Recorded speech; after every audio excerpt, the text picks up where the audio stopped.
રામ રામ. અશ્વ મારા આત્માના એક નવા એપિસોડની અંદર હું રવિ બસિયા આપ બધાનું જે છે હાર્દિક સ્વાગત કરું છું. આજે વાત કરવી છે બીમાર પડેલા અશ્વના શરીરમાં થતા ફેરફારો વિશેની પૂર્ણ માહિતી મારે આપવી છે કે જે અશ્વ બીમાર પડે છે, જે ઘોડો બીમાર પડે છે અથવા તો જે ઘોડી બીમાર પડે છે, એમના શરીરમાં એવા શું શું ફેરફારો થઈ જાય છે જેથી કરીને આપણે અંદાજો લગાવી શકીએ છીએ અથવા તો આપણને ખબર પડી જાય છે કે આ અશ્વ બીમાર અવસ્થામાં છે, આ અશ્વની હાલત જે છે એ ગંભીર છે, આ અશ્વની હાલત જે છે એ ખરાબ છે. એ આપણે એમાંથી જે છે એ સમજણપૂર્વક બુદ્ધિપૂર્વક સમજી શકીએ છીએ. તો એ આપણને કઈ રીતે સમજાય એના વિશે આજે મારે પૂર્ણ માહિતી આપી છે કે અશ્વ હોય છે તો એમના શરીરમાં, એમના શરીરના અભિન્ન અંગોની અંદર જે છે એ કઈ કઈ જગ્યાએ શું શું એ બીમાર પડેલ પહેલા, એટલે કે જ્યારે અશ્વ સ્વસ્થ હોય ત્યારે અને અશ્વ બીમાર પડે પછી શું એવા ફેરફારો થઈ જાય છે, શું એવી વસ્તુઓ અશ્વના શરીર પર પહેલા જોવા મળે છે અને પછી જોવા મળે છે, એના વિશેની માહિતીઓ મારે આજના વિડીયોની અંદર આપવી છે આપને. તો એની પહેલા સાથીઓ, આપ અમારી આ ચેનલ પર નવા હોય તો એમને સબસ્ક્રાઇબ કરીને બેલ આઇકનને પ્રેસ કરો, જેથી કરીને અમે આવા નવા વિડીયો અઠવાડિયામાં 2 વખત જે છે એ આ ચેનલ પર અપલોડ કરીએ છીએ. લોંગ અને શોર્ટ વિડીયો તો રોજ સાંજે 6 વાગે ઐતિહાસિક વિડીયો, અશ્વને લગતા વિડીયો, અશ્વની પૂર્ણતઃ જાણકારીને લગતા વિડીયો જે છે અમે અપલોડ કરતા હોઈએ છીએ, જેમની નોટિફિકેશન આપને મળે, એ વિડીયો આપના સુધી પહોંચતા રહે. તો હવે આવો વાત કરવી છે. સૌપ્રથમ આપણે વાત કરીએ તો અશ્વ જે છે એ અશ્વના શરીરમાં થતા ફેરફારોમાં આ જે બીમાર અશ્વ અને સ્વસ્થ અશ્વના શરીરમાં શું ફેરફાર થાય તો સર્વપ્રથમ અશ્વની ચામડીનો જે ફેરફાર છે એના વિશે વાત કરવી છે કે સર્વપ્રથમ અશ્વની ચામડીમાં શું ફેરફાર થઈ જાય છે. તો સ્વસ્થ અશ્વ હોય, જ્યારે અશ્વ નિરોગી હોય, અશ્વને કોઈ પણ પ્રકારની બીમારી ન હોય, અશ્વ એકદમ આજની ભાષામાં કહીએ તો નોર્મલ હોય, એવા સંજોગોમાં અશ્વની ચામડી કેવી હોય છે? તો એવા સંજોગોમાં અશ્વની ચામડી જે છે એ દેખાવે લીસી, ચમકદાર, ગરમ અને લચીલી જોવા મળે છે. અશ્વ જ્યારે બીમાર ન હોય ત્યારે એની ચામડી દેખાવે લીસી, ચમકદાર, ગરમ અને લચીલી જોવા મળે છે. હવે એ જ અશ્વ જ્યારે બીમાર પડી જાય છે તો એમની એ ચામડીની અંદર શું ફેરફાર થઈ જાય છે એના વિશે પાછું આપણે જાણીએ. તો ત્યારે અશ્વની એ ચામડી સૂકી, બરછટ, જાડી અને દેખાવે ફીકી તેમજ આપણને નિસ્તેજ જણાય છે, તેજ વગરની દેખાય છે.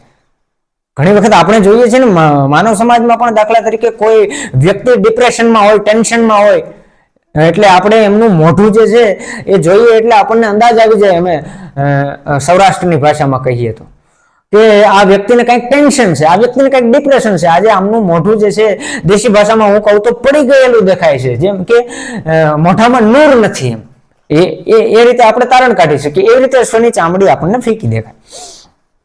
એથી આગળ મોં અને નાકમાં શું ફેરફારો થાય છે?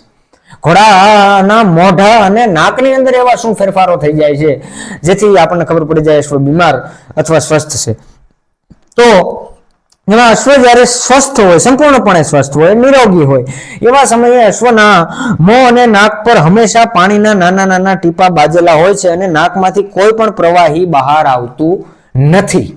જ્યારે અશ્વ સ્વસ્થ હોય ત્યારે. એની જગ્યાએ અશ્વ બીમાર પડી જાય છે ત્યારે શું થાય છે? અશ્વ બીમાર પડે ત્યારે નાકની પાસે આવેલ હોઠનો ભાગ સૂકો જણાય, નાકમાંથી પાણી કે લીટ આવે છે, ક્યારેક મોઢામાંથી લાળ પણ ટપકતી દેખાય છે જ્યારે અશ્વ બીમાર સ્થિતિમાં આવે ત્યારે. આ ઘટના અશ્વ સાથે ઘટે છે. હવે એથી આગળ વાત કરીએ તો આંખ અને કાનમાં થતા તફાવતો વિશે વાત કરવી છે. અશ્વ સ્વસ્થ હોય અથવા અશ્વ બીમાર હોય ત્યારે આંખ અને એમના કાનની અંદર આ બંને વસ્તુઓમાં શું તફાવત થાય છે? પછી ભલે કોઈ પણ પ્રકારની બીમારી હોય, તો નિરોગી અશ્વ હોય છે તો એની આંખ તેજીલી લાગે અને કાન સતત હલનચલન કરતા આપણને જોવા મળે છે. નિરોગી અશ્વ હોય તો એની આંખ એકદમ તેજવંત લાગે અને કાન સતત હલનચલન કરતા હોય. ત્યાર પછી બીમાર અશ્વ જો હોય તો એ બીમાર અશ્વની આંખ જે છે નિસ્તેજ અને ઊંડી ઉતરેલ હોય તેમ દેખાય અને આંખમાંથી પાણી ટપકતું હોય અને સોજી ગયેલ પણ જોવા મળે. આંખનું પોપચું અંદરથી જોતા ફીકું લાગે, લાલ અથવા પીળું દેખાય. કાન જે છે એ નમી ગયેલા જોવા મળે છે.